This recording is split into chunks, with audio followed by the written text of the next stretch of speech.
Welcome to the Ladies Discourse. This is your girl, Sha, And your girl Tas. and we're your hosts on TLD. Today, we're going to discuss autism. Autism, also known as ASD, is a neurological and development disorder that affects how people interact with others, communicate, learn, and behave. Although autism can be diagnosed at any age, it is described as a developmental disorder because symptoms generally appear in the first 2 years of life. Mm-hmm. So, and I have noticed that in recent years, you hear a lot more about autism. When Right. I was growing up, you didn't hear that many people being diagnosed with autism, and I don't know if they just didn't have a lot of research at that time, but you just didn't hear it like you hear it now. So, Taz, just to get the conversation started, like I was saying, you didn't hear about it many Right. years ago. Do you think there is something that is causing more children to have autism today? I believe so. Um, I think autism probably been around for years. It's just now they have a term for it. But it was stating that researchers believe that there are probably many cases of autism, including genetic and environmental factors. Some of the evidence suggests that changes, also known as mutations in a person's genes, can cause autism. They also talked about environmental factors that have been claimed to contribute to autism or its Mm. symptoms, including, certain foods, infectious diseases, heavy metals, drugs, diesel Oh, exhaustion, wow. plastics, and etc. So the list kind of went on and on. I just kind of named a few. So Hmm. yeah, I think it's I think it's been around. I just think it's more prevalent, and it's you're seeing the I don't know if I want to see. Well, I guess the word handicap, because it kind of puts some children in that space, you know what I'm saying, where they can't really communicate that well, or they're having behavior issues. It kind Hmm. of stops them from doing normal things that children their age would normally do. Um Wow. but because we're dealing with so many things with the environment, I think it's more prevalent now is because we're so overloaded with a lot of these things. A lot of the food they say is not real. Like, we talk about all these different diseases out here, and they're mutating and becoming more and more stronger. Heavy metals and everything. I mean, you think about recalls and baby foods, the baby formulas. I mean, you name it. That stuff. Yeah. It's just I don't think our bodies can fight that. So when all that stuff is swirling in our bodies and we're creating these little beings, you know, that stuff they're absorbing. You get what I'm saying? Hmm. So how much can a body fight these foreign objects? So I can see Right. that it's tainting or mutating the DNA. So Hmm. you know. So let me ask you, Shaw, what do you know about autism and how do you feel about it? You know. I don't know a lot about it, but Hmm. I did learn a little bit about it.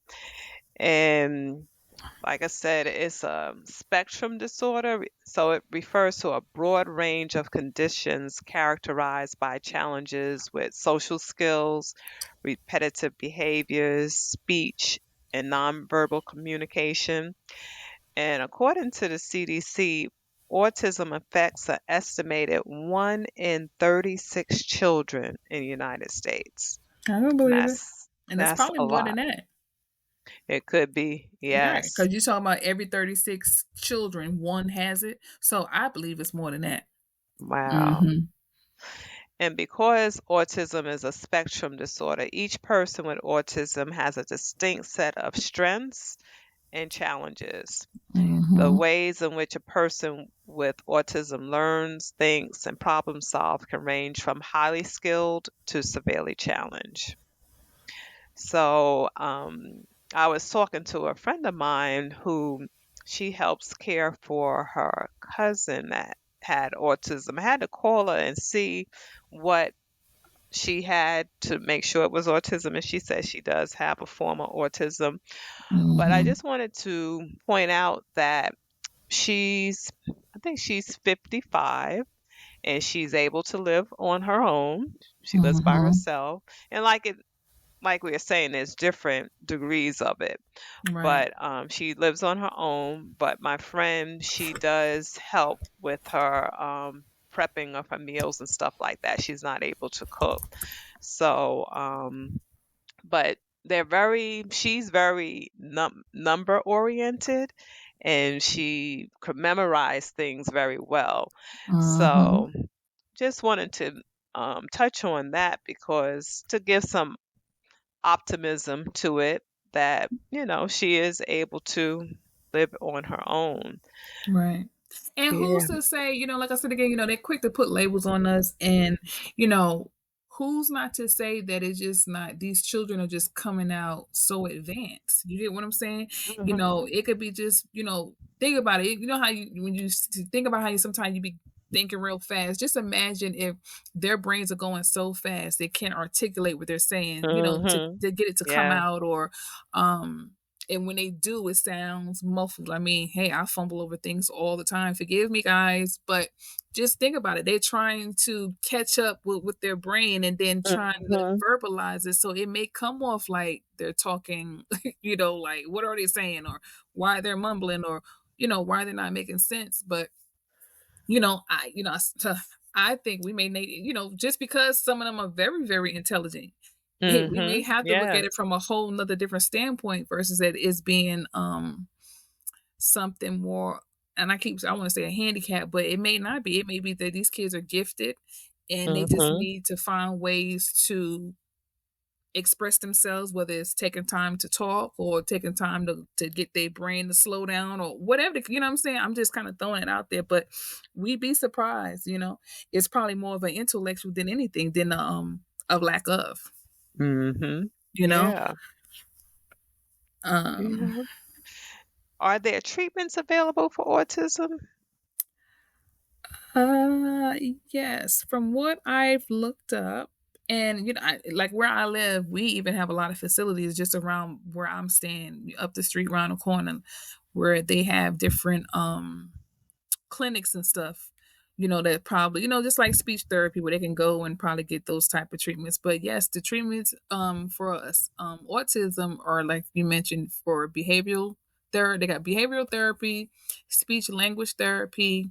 They got one that's called play based therapy, Mm. a physical therapy, occupational therapy, and a nutritional therapy. So it's just different levels, and I guess based off of the age of the individual.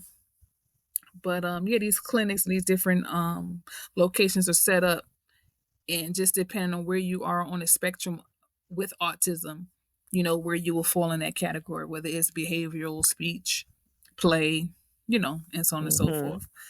Unfortunately, they also say there's no cure for autism, the Mm. spectrum disorder, or any medications to treat it. But they do have medications to help with some of the symptoms that people may be experiencing, whether it's depression, seizures, insomnia, or just trouble focusing. So, Okay. that's I guess that kind of helps, Yeah. you know. So let me ask you, Sha, what resources are available to support families with autism children?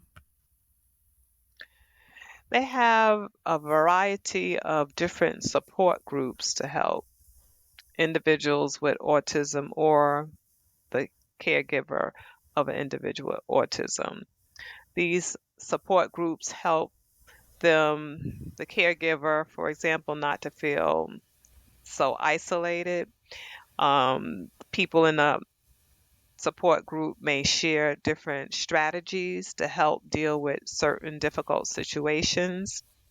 And sometimes the person that's spearheading the support group is a professional um, in that particular field. So they could give expert advice on how to handle different things.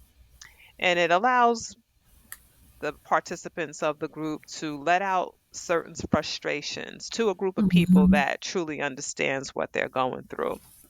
And by meeting with these support groups on a regular basis, for some people, it helps them to fight depression. So they got peer led support groups. These groups are led by parents of children with autism. They are often formed for giving and receiving advice as well as getting emotional support. Then you have the educational support groups. These are groups that focus on providing the latest information to its members. Some groups meet and encourage members to deliver a presentation on a certain topic regularly. And like I said, they have professionally led support groups. These groups are usually led and funded by organizations who pursue autism as their advocate for autism. So groups like these are often run by psychologists, social workers, or school professionals. Okay. Okay. Yeah, so there is help out there. Well, that's very important, guys. So don't get frustrated. And most importantly, we just have to kind of keep an eye on our children, especially at a very young age. Just kind of watch how they, maneuver their eyes, their mouths, Hmm. just, just different things that we kind of take for granted and just kind of see where they are. And if things is not adding up or it's not looking like they're developing according to their other peers or maybe your children before that, or definitely have a conversation with your pediatrician and just kind of see. Sometimes it takes time for them to kind of see whether your children fit in one of those spectrums of it, but it's always good, the earlier the better. If Yeah, you kind of notice some delays or just some behavioral issues or focusing, just to kind of get them, to kind of keep them ahead, versus them falling behind when they have those type of disorders. So yeah. Some of the things to look out for might be limited eye contact or decline in eye contact. And they said you could start to see that around 2 months old. If the child doesn't gesture or point at things, that could be something that you may want to check with their pediatrician with.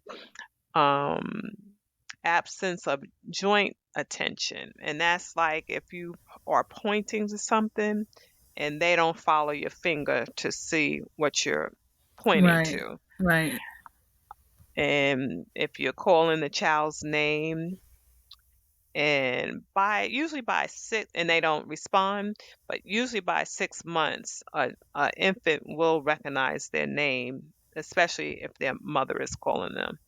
right, So, and lack or loss of language.